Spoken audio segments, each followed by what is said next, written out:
I have great pleasure in welcoming the Prime Minister of the Republic of Vanuatu, and I invite him to address the General Assembly. Mr. Prime Minister. Monsieur le Président, Mr. President, Your Excellencies, distinguished delegates, ladies and gentlemen, the Republic of Vanuatu is honored to meet under your presidency, and we wish to associate ourselves with all other esteemed delegations in congratulating you and members of your Bureau on your election to lead us through this 68th session of the United Nations General Assembly. Mr. President, on Syria, we have seen internal conflicts transformed into international disputes that require solutions from this august body. During this session, there has been intense debate on the protracted conflict affecting the Syrian people and undermining regional peace and international peace.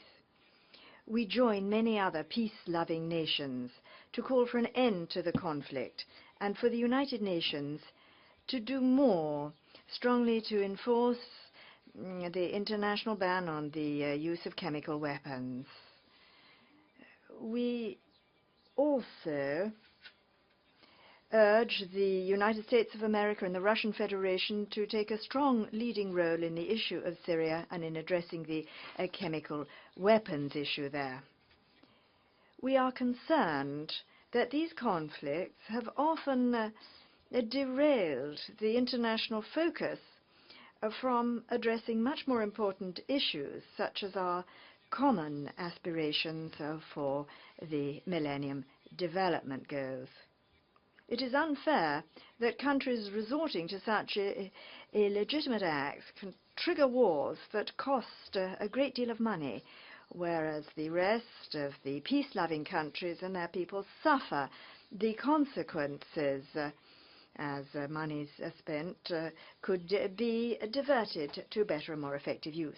Mr. President, it is here, from this platform, that leaders of our nations have spoken out freely from their hearts in an endeavor to find common solutions in a bid to inspire the community of nations believing in international peace and security.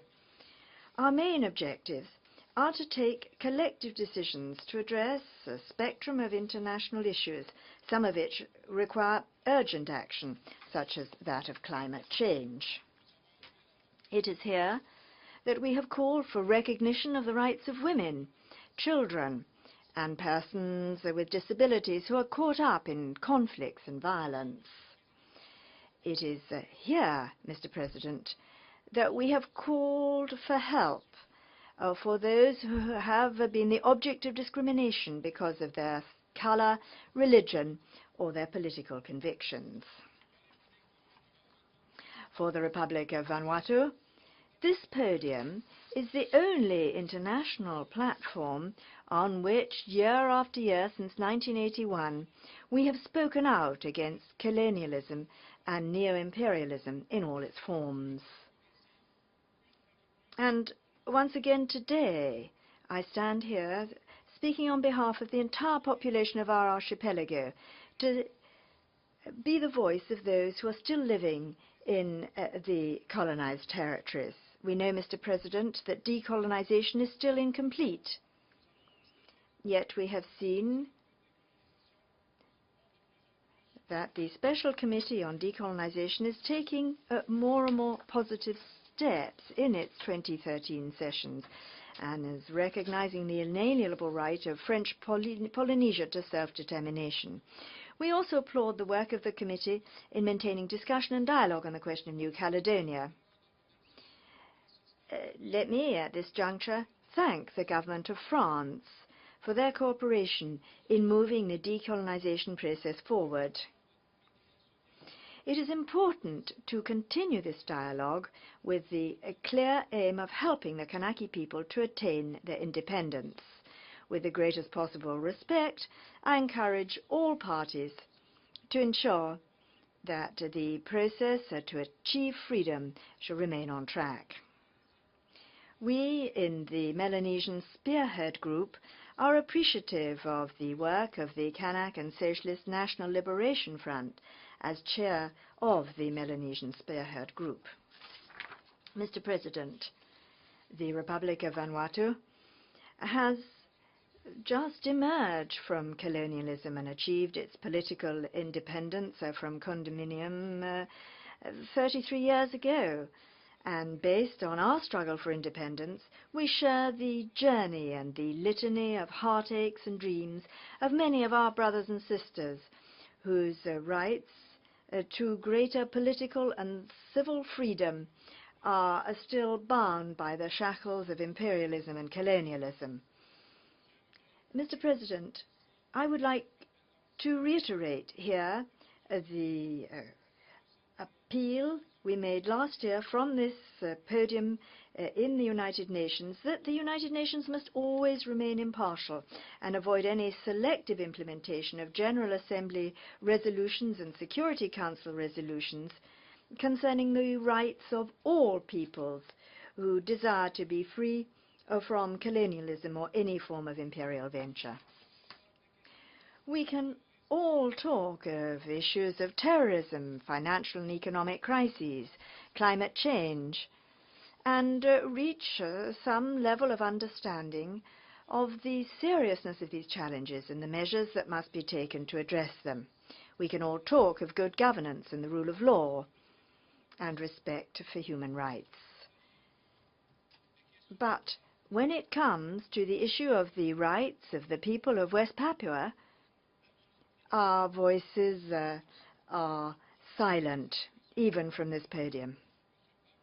I wish to congratulate the United Nations Secretary General, Mr. Ban Ki-moon, who, when he visited Asia in 2012, emphasized that the United Nations will do all possible to ensure that human rights will be respected in West Papua, and I quote his words, "Whether you are an independent state, a non-self-governing territory, or anything else, human rights are an inalienable and fundamental principle of the United Nations." End of quote. Now, we, as members of the United Nations, must call for these words to be translated into action. Mr. President, my government calls upon the United Nations to appoint a UN Special Representative to investigate alleged human rights in West Papua and its political status in the light of the controversies surrounding the UN Temporary Executive Authority Administration established in the 1960s. Ever since the controversial Act of Free Choice, West Papuans have always been consistently denied any sort of recognition by the United Nations. It is clear from many historical records that the Melanesian people of West Papua were the scapegoat of Cold War politics and were sacrificed to gratify the appetite for the natural resources this country possesses. Today, they are still victims of the ignorance of the United Nations. Mr. President, if the UN representative, Mr. Otis Sanz, described the West Papuan issue as a cancer growing on the side of the United Nations and that his job was to remove it, it is very clear today, from what we have observed, that this cancer has never been removed but merely concealed. One day it will have to be treated. We must not be afraid if the UN has made mistakes in the past.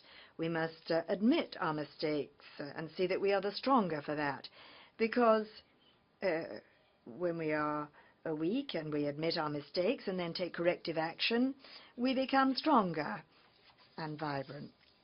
As members of the United Nations, we all subscribe to the principles of democracy, good government, human rights, accountability, and the rule of law, as enshrined in the United Nations Charter.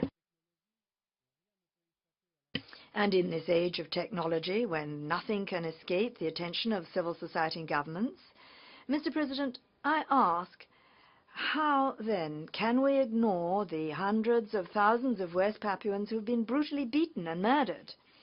Mr. President, the people of West Papua are looking to the United Nations as a beacon of hope. We are now deliberating the issue of Syria. My dear fellow leaders, with the same spirit, let us express our support for West Papuans. It is time for the United Nations to move beyond its limits and rectify the errors of the past. Mr. President, since our independence 33 years ago, the indigenous peoples of my country have remained concerned that part of our maritime and cultural jurisdiction, including Vanuatu, Matthew and Leka Hunter Islands lying to the south of Vanuatu, are still occupied by France. Thus, the people of our country are denied the right to the exercise of full political freedom and their inherent cultural rights. The indigenous peoples of the southern province of our country cannot therefore fulfill their obligations to protect their cultural and traditional obligations, binding them to their land, sovereign since time immemorial. These two islands are of paramount importance because they form the basis of the establishment of our unique cultural framework, connecting our cultural island group known as the Tafea Islands.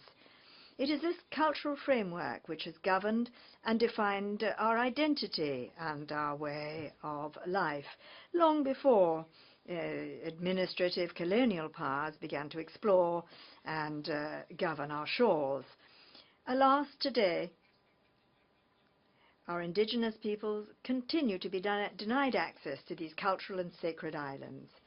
My government, therefore, calls upon the community of nations in this assembly to uphold the principles of the respect of the rights of our indigenous peoples and their way of life. And we call upon the government of France to allow our indigenous people of Tafea to have access to the land of their forefathers, the Vanuatu and Leka Islands, to the south of the Republic of Vanuatu. Mr. President, the call by the United Nations to review the Millennium Development Goals and strategize a post-2015 development agenda compels us to rethink our global partnership structures and our national priorities, better to achieve our goals in the period after 2015. My country has achieved some progress in achieving certain of the MDGs. However, the appropriate conditions for economic growth and development must be created. An integrated and balanced approach is required for the social, economic and environmental dimensions. In order to achieve this, my government has placed emphasis on climate change, renewable energy and the sustainable use of the environment.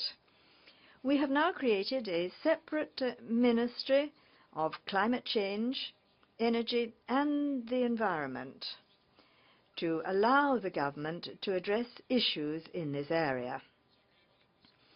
We would welcome opportunities for unconditional partnership better to address these important issues. It is clear, Mr. President, that there has been much debate on the issue of climate change. However, the level to which financial pledges have been met is unsatisfactory, considering the fast pace of climate change-induced impacts on small island states. We call for more urgent actions and decisions on this front. Mr. President, while Vanuatu supports the shift in the development paradigm, we also recognize that the new development agenda may harbor its own shortcomings and therefore must be given careful consideration when it comes to its final design. It is evident that this new modality must take heed of the complexity that still exists within international aid development programs, and coupled with the risk of unpredictable financial crisis that can affect the delivery of aid. Secondly, challenges faced by countries at present in attaining MDGs. And thirdly, the ambiguity and difficulty in deciding on the priorities of goals within an expanded list of priorities. And fourthly, the imminent graduation of my country from LDC status and its accompanying benefits. And fifthly, the risk of a reduced level of real aid spending per capita affected partly by a failure to increase global development aid.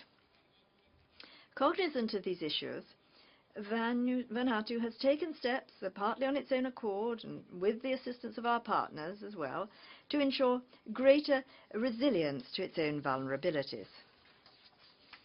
Our plan involves taking decisions leading to quantum leaps in the development of the country's infrastructure, with new roads, wharfs and airports being built and upgraded to allow, inter alia, for a greater integration of the rural population in the national economy. I wish to thank the governments of China, Australia, New Zealand and the Asian Development Bank for their assistance. And my thanks also go to the government of the United States for its significant investment in the two major national highways in Vanuatu. We see this as investing in the future of my country, where 60% of our population is aged 25 or under. And most people living in the rural areas will be given a greater opportunity to have access to markets and economic opportunities throughout our island archipelago. Mr. President, all the initiatives we take to foster development must be inclusive and not leave behind the poor and those at the margins of our society. My country has taken appropriate action to ensure gender equality and women's empowerment. Government actions include legislation amending gender discriminatory laws, addressing issues of domestic violence, and including the presentation of universal periodic reports to ensure our compliance with the reporting framework of the Human Rights Convention. Lastly, Mr. President, as I conclude, I wish to thank you once again for giving me the opportunity to express my views in this forum. We have spoken much of many things, and now we will need to match our words by action. Long live our aspirations for a better and more secure world for everyone. Thank you very much, Mr. President.